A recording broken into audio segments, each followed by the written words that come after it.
Hello, everyone. I'm your host, Seema Chhoriya, and I welcome you all to another exciting episode on Great Principles. How many times we start working on our goals, taking tiny steps, and suddenly small failures stall to the progress we made until then? It is not necessary to taste the success in the first attempt. We fall and rise to continue. Please join me in welcoming my sedulious guest who never takes failures as an obstacle, Mrs. Khusboo Thakur, founder, principal, Rajendra Vidyalaya, Gutia. Welcome to Great Principles, ma'am. It's truly an honor to have you today. Thank you so much, Miss Seema. And I'm really honored that you have called me here, given me such platform. But really would like to give a message that this show is by the woman and for the woman. Thank you. Thank you so much, ma'am. We hope that we are able to reach out the vision and stand up to the expectations that you have set for us. So let us begin the conversation by knowing about your Once Upon a Time.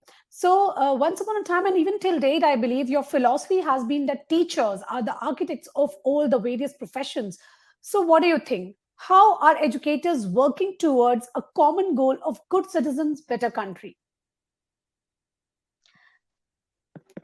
It's very true that we love children, and in school only we give the profession to the children. We are the nation builder, we are the architect. In form of teachers, we shape up different profession. That is how we mentor the student to achieve their common goal.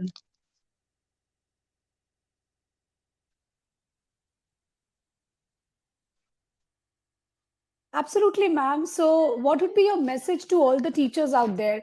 Today's generation is altogether different. So, how do you think that what difference attitude a teacher need to have, especially now when the children are returning after 2 years long break? There has been an emotional turmoil with them. So, how you want the teachers to function? What is that quality teacher need to have at the peak now? See, teacher need to be dedicated in their work, first work, and secondly, really it is a big challenge. The students are joining the school after 2 years, 2 to 3 years. They are coming back to the offline classes, and still we are working on it. But really, there is a difference in online and offline class. It's very true. But teachers need to focus on all the development of the child, the whole soul development of the child, because as they are far away from the offline classes, we need to focus more on reading, writing, communicating, and all the skills of the students. Earlier, when they were in the process, they used to learn by the same time. But now, what happens? They are away from the schooling, they are learning from the virtual platform. So, it is really a big, tough challenge for the teachers. They should practice more and more with students. With a smaller unit, they can focus more on them, and it will really bring result. Absolutely, ma'am. So, what do you think? As a school leader, would you also look for reducing the syllabus for the new academic year? Because the children are not up to the level for the new session, right? See, on this regard, we will not go for reducing the syllabus because this will not be the solution, right? Because see, pandemic has affected all the sectors. May you take a health sector, may you take economic, wherever you go. In fact, education has also suffered a lot. But if we reduce the syllabus, in the next year, they will not be able to cope up with the syllabus of the senior standard.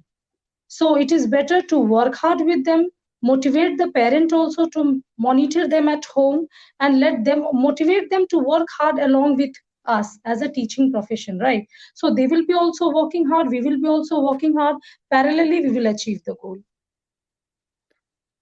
Absolutely, ma'am. Completely agree with you. Our children gel in all kinds of environment very soon.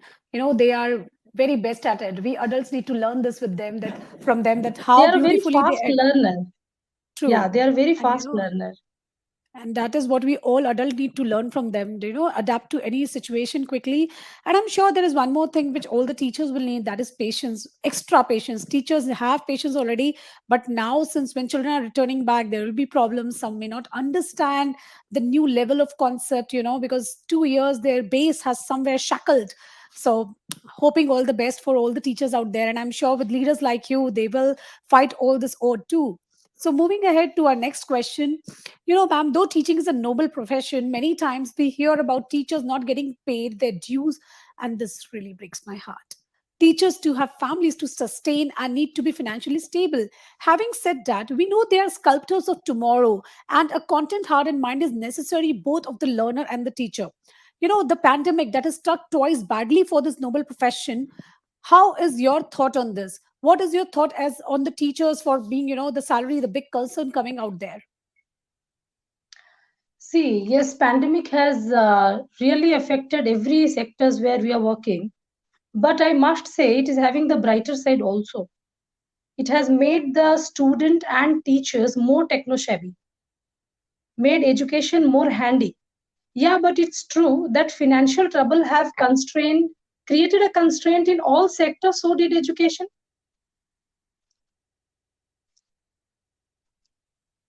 So I see a ma'am, a big optimistic out there who believes that when it is happening everywhere, why teachers are counted as someone different.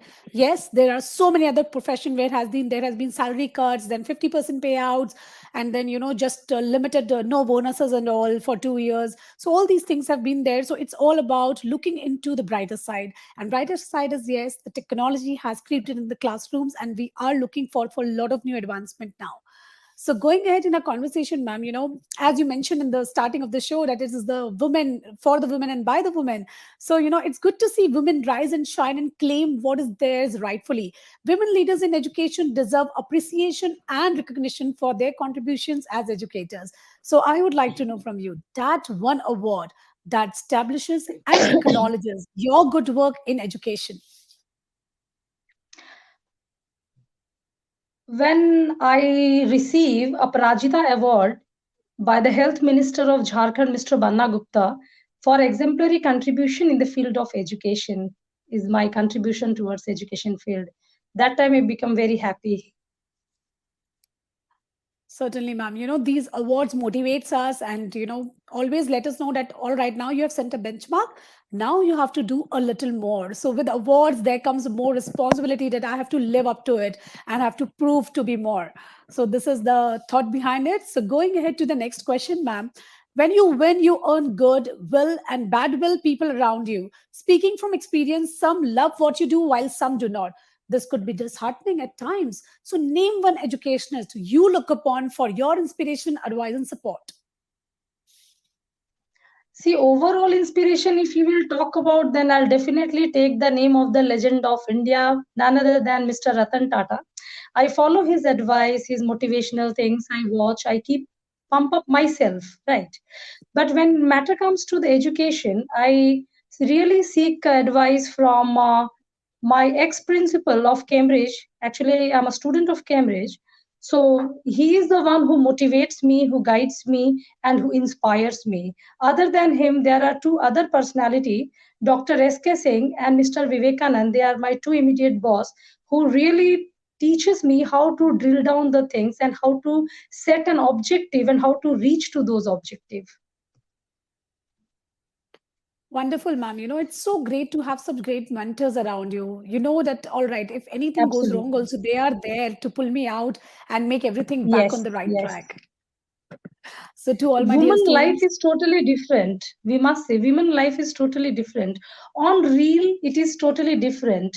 Woman, you can say, getting from birth, right to education, right to maternity experience, right to everything we are getting. But in real life, if you compare, woman life is unexplored, semi on adventure, where an individual need to fight against the society, sometime with the family, sometime with the friend, just for their existence.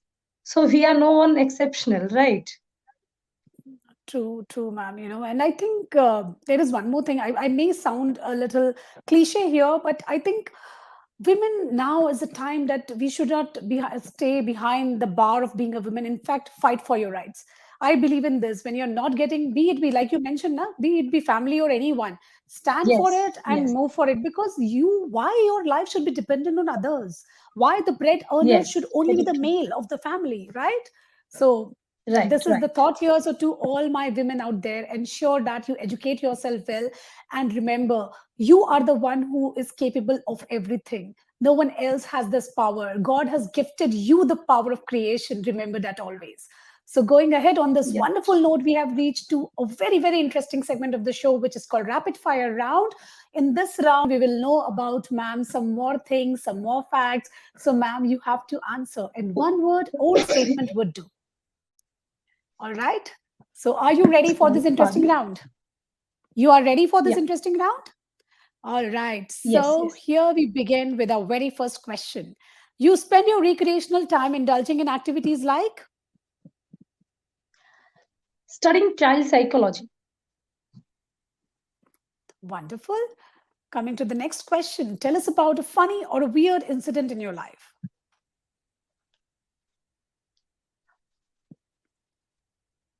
Funny. What's that? This question is one of my favorite because it makes educators think. Is there something funny happened with us?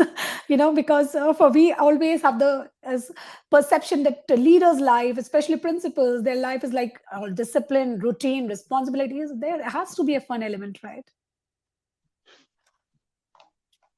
Anyways, moving ahead to the next question. So, ma'am, your day starts with what? A tea or coffee? Tea. Tea. All right. If you were not an educator, then what you would have been?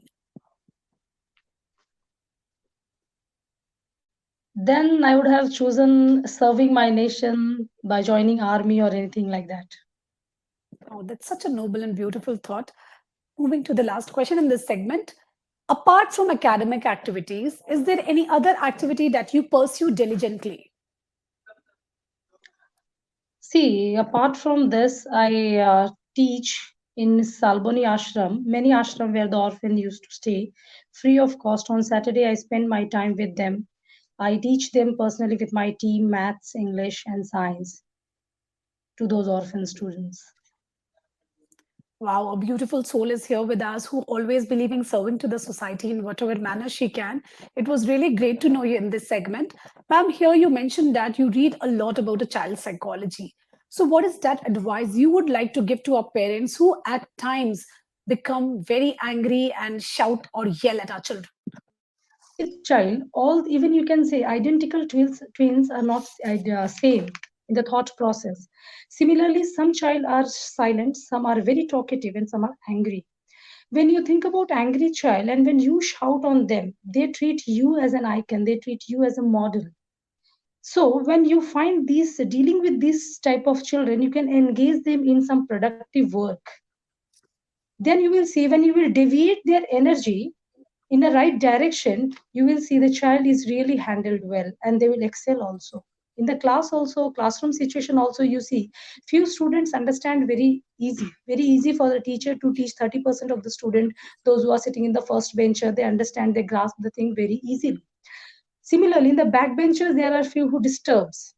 But when you are intelligent enough to indulge them in such a productive ideas, productive things, then you will see the improvement in them. Likewise, study and likewise their behavior ways. Both the ways they are going to improve. So if I sum it up and put it up like this, that children have a lot of energy and at time we are not able to, just use that energy in the right direction. So we need to engage them in productive activities rather Yes. than yelling at them, right? So when they are mischieving. So to all my dear parents, whenever you find your children doing any kind of mischief, rather than just shouting at them, try to deviate them from that part, give them something productive and you see the difference. So this was a beautiful, wonderful tip shared by ma'am here. This brings to me to the last question of the show, which is called viewer's choice question. So my viewer says that today's cutthroat world is all about competition and who races ahead. We put a price on everything we do. There is no place for strugglers or slow movers. When will education treat all children equally? Yeah. When learning will be predominating factor upon imparting education, when learning will be predominating factor upon education, imparting education, then only children will be taken equally, irrespective of their background and other features. And why we expect change from the word us, we? Why can't we bring the change from the word I as an individual? So it is my request to all the leaders, to all the principals of different school, that instead of planning we should start executing in the ground level, so that we can really bring certain change in imparting education to all the students present in the nation. Thank you. Very appropriate answer here. Yes, the day when we take education as a learning, as not as and not as an examination, that is the day when we will find a difference. To all my dear parents, if we recall, what do we tell our children? Go and study, exams are there. Do we ever tell them study because you need to learn? So that is what perception that we as parents also have built in the minds of students, that study because exams are there. We never say that study so that you learn something new. So this is the change that is needed, and ma'am rightly said, why we start with the I. So today, as a parent, I urge to all my fellow parents out there, start using the simple statement, study children, because you will learn something new. It is important for you to learn and know the world around you, not just for examination.